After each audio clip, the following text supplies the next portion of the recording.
Assalamualaikum warahmatullahi wabarakatuh. Saya Anissa Putri Fadila, mahasiswi dari Stikes Prima Indonesia D3 Kebidanan tingkat 1 semester 2. Nah, di sini saya akan menjelaskan tentang jenis-jenis luka. Nah, jenis-jenis luka digolongkan berdasarkan sifat kejadian, dibagi menjadi dua, yaitu luka sengaja atau luka terkena radiasi atau bedah, dan ada luka tidak sengaja. Nah, luka tidak sengaja ini dibagi menjadi dua. Nah, di sini ada luka tertutup, luka di mana jaringan yang ada pada permukaan tidak rusak, contohnya itu kesleo, terkilir, patah tulang, dan sebagainya.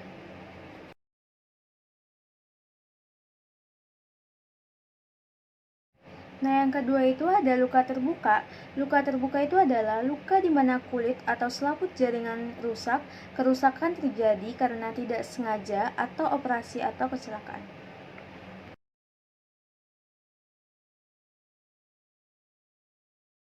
Berdasarkan penyebab dibagi menjadi A. Luka mekanik, yaitu luka didapat dan luas kulit yang terkena. Nah, yang pertama itu ada luka insisi, yaitu terjadi karena teriris oleh instrumen yang tajam atau luka dibuat dengan sengaja, misalnya itu yang terjadi akibat pembedahan.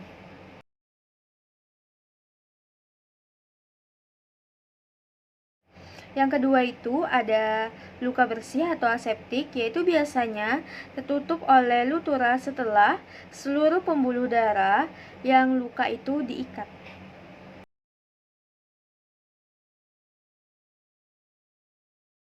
Yang ketiga ada luka memar, yaitu luka yang tidak sengaja terjadi akibat benturan oleh suatu tekanan, contohnya itu cedera pada jaringan lunak atau perdarahan dan bengkak.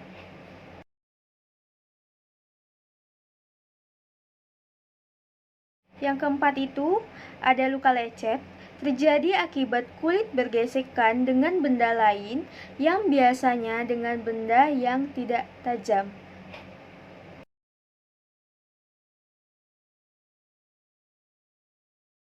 Nah, yang kelima itu ada luka tusuk.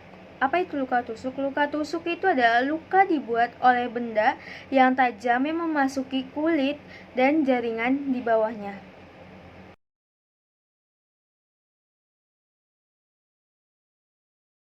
Dan yang keenam, yaitu luka gores. Luka gores itu adalah yang terjadi bila kulit tersobek secara kasar, seperti tergores oleh kaca atau kawat.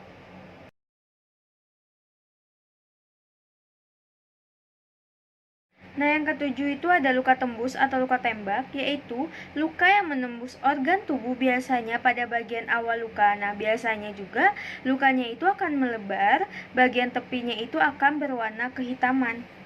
Habis itu yang ke-8 ada luka bakar atau kombustio, yaitu luka yang terjadi karena jaringan tubuh terbakar.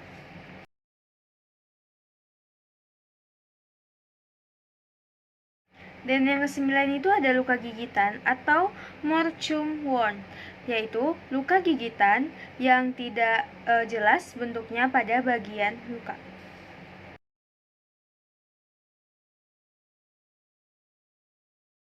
Yang ketiga itu ada berdasarkan tingkat kontaminasi. Yang A ada clean wounds atau luka bersih, yaitu luka bedah tak terinfeksi yang mana tidak terjadi proses perdagangan. Luka bersih biasanya menghasilkan luka yang tertutup jika diperlukan dimasukkannya drainase tertutup, kemungkinan terjadi infeksi luka 1% sampai 5%.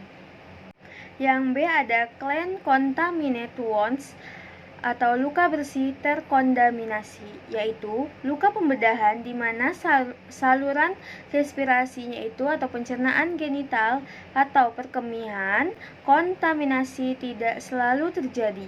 Kemungkinan timbulnya infeksi luka adalah 3% sampai 11%. Yang C itu ada contaminated wounds atau luka terkontaminasi, yaitu luka akibat kecelakaan dan operasi dengan kerusakan besar dengan teknik aseptik atau kontaminasi. Dari saluran cerna, kemungkinan infeksinya itu bisa 10% sampai 17%. Yang ke-D itu ada dirty or infected wounds, luka kotor atau infeksi, yaitu luka terdapatnya mikroorganisme pada luka. Yang keempat, berdasarkan kedalaman dan luasnya luka. Yang pertama itu stadium 1 atau luka superficial, yaitu luka yang terjadi pada lapisan epidermis kulit.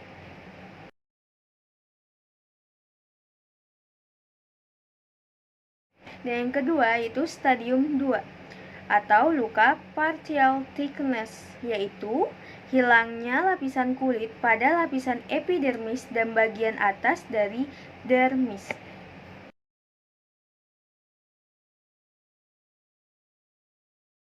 Dan yang ketiga yaitu stadium ketiga, yaitu luka full thickness, yaitu hilangnya kulit keseluruh meliputi kerusakan atau nekrosis jaringan sukutan yang dapat meluas tetapi tidak melewati jaringan yang mendasari.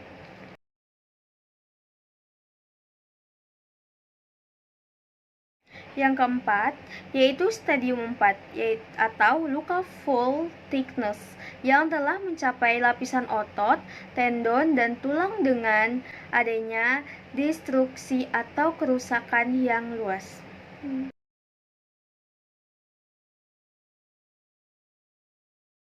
Yang kelima itu ada berdasarkan waktu penyembuhan luka. Yang A, ada luka akut, yaitu luka dengan masa penyembuhan sesuai dengan konsep penyembuhan yang telah disepakati.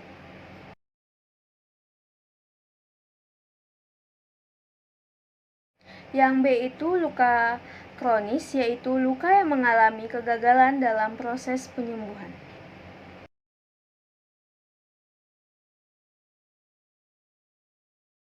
Selanjutnya itu ada fase penyembuhan luka.